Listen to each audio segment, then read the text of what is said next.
জীবনে কিছু মুহূর্ত থাকে যেগুলো খুব সাধারণ, অথচ মনে থেকে যায় সারাটা জীবন। ব্যস্ত এই জীবনে মায়ের সাথে একটু সময় কাটানো হয়তো খুব বড় কোনো ঘটনা নয়, কিন্তু আমার কাছে এই ছোট্ট ছোট্ট মুহূর্তগুলোর মূল্য অনেক বেশি। আজকের বিকেলটা তাই একটু আমার কাছে অন্যরকম। কোনো বড় আয়োজনও নেই, নেই কোনো বিশেষ পরিকল্পনা, শুধু আমি আর আমার মা আর নদীর পাড়ে হারিয়ে যাওয়া এক সুন্দর বিকেল। চলুন শুরু করা যাক আজকের এই ছোট্ট সুন্দর মুহূর্তটা। বেসিক্যালি হচ্ছে যে আম্মু অনেকদিন ধরেই বলতেছিল যে কোথাও একটু নিয়ে চল, ঘুরতে নিয়ে চল। তো আমার আর বাসায় এইভাবে ভালো লাগতেছে বন্দি কারণ ভাবলাম আমি যেহেতু এই জায়গাটার দিকে আসবো, গাজীপুরের দিকে, তো গাজীপুরের তো এটা একটা সুন্দর পিসফুল জায়গা। ভাবলাম যে আম্মুকে সাথে নিয়ে যাই, এই এনভায়রনমেন্টে একটু ঘুরে নিয়ে আসি। তাই আজকে এই সুন্দর একটা জায়গা।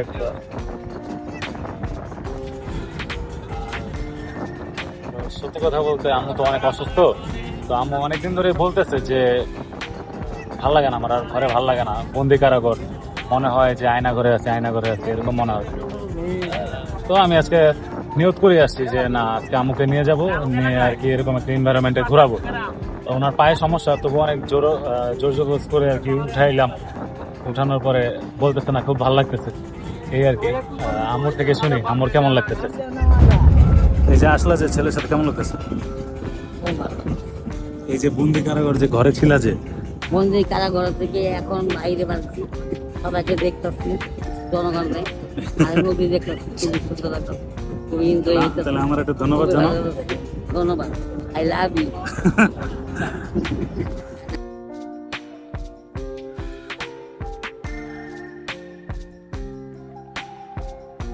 মানে আল্লাহর যে অপরূপ সৃষ্টি, এটা যদি স্বয়ং ছুঁয়েও ধরতাম তাও মনে হয়তো মন ভরতো না, হয়তো এরকম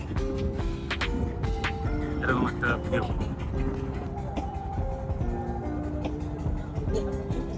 আমার এই খুশি মোমেন্টগুলো দেখে আমার খুবই ভালো লাগতেছে।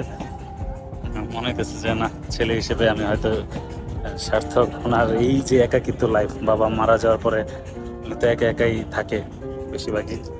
এই যে এখন আল্লাহর এই সৃষ্টি দেখে উনি একা একা হাসতেছে, আমার এগুলো দেখেই ভালো লাগতেছে। ছেলে হিসেবে সবারই প্রয়োজন তার মার পাশে থাকা, সবাই থাকবেন। শত ব্যস্ততার মাঝেও চেষ্টা করবেন নিজেদের বাবা মাকে সময় দেওয়ার, কারণ বাবা মা যে কত বড় নেয়ামত, যার আছে সেই বুঝে।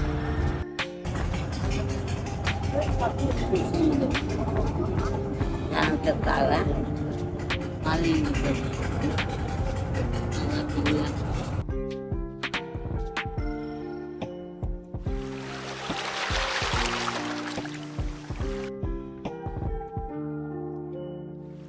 বিকেল বেলার এই নরম আলো আর নদীর ঢেউ, এই নীল আকাশ, মনে হয় কিছু মুহূর্ত শুধু অনুভবই করি। সুবহান আল্লাহ, আল্লাহর কি সৃষ্টি।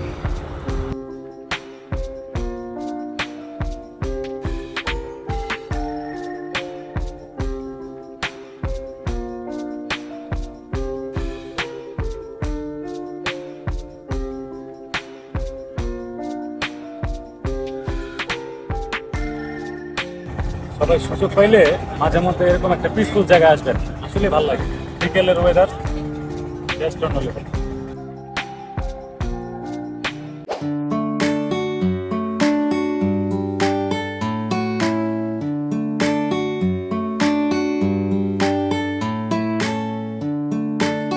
মজা, চিনি টিনি সব ওকে? খুব মজা, খুবই ভালো, খুব শান্তি লাগে খাইয়ে। আচ্ছা,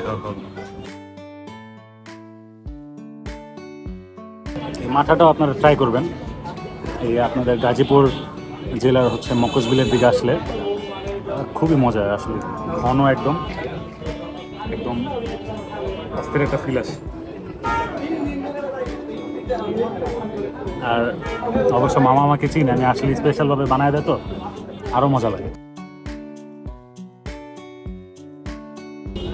দিস সার্ভার অর্ডার দিস, যতক্ষণ মন চায় ততক্ষণ খাই।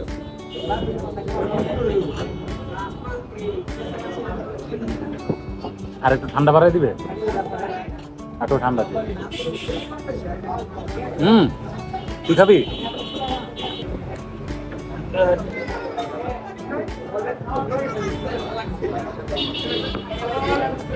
ওই পাশে পেঁয়াজগুলো খাবো না, গরম গরম পেঁয়াজ, ওগুলো অনেক মজা। ওই যে একবার না খাওয়াইলাম আদা রসুন দিয়ে।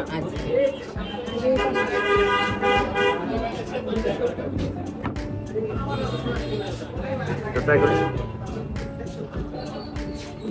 এবার ঠিক আছে, এবার তো যাই হোক, সবাই সময় সুযোগ পেলে নিজের বাবা মাকে সময় দিবেন। যার বাবা নেই সে মাকে সময় দিবেন, যার মা নেই সে বাবাকে সময় দিবেন, এটাই। আর হচ্ছে যে বাসার জন্য কিছু নিয়ে নিই, পেঁয়াজ টিয়াজ ওখান থেকে গাড়িতে বসে খাইতে খাইতে যাবো। হ্যাঁ, তাহলে বিদায় নিয়ে নিই। আল্লাহ হাফেজ, সবাই ভালো থাকবেন। আমি আল্লাহ হাফেজ, আসসালামু আলাইকুম। আচ্ছা আল্লাহ হাফেজ দিয়ে দাও।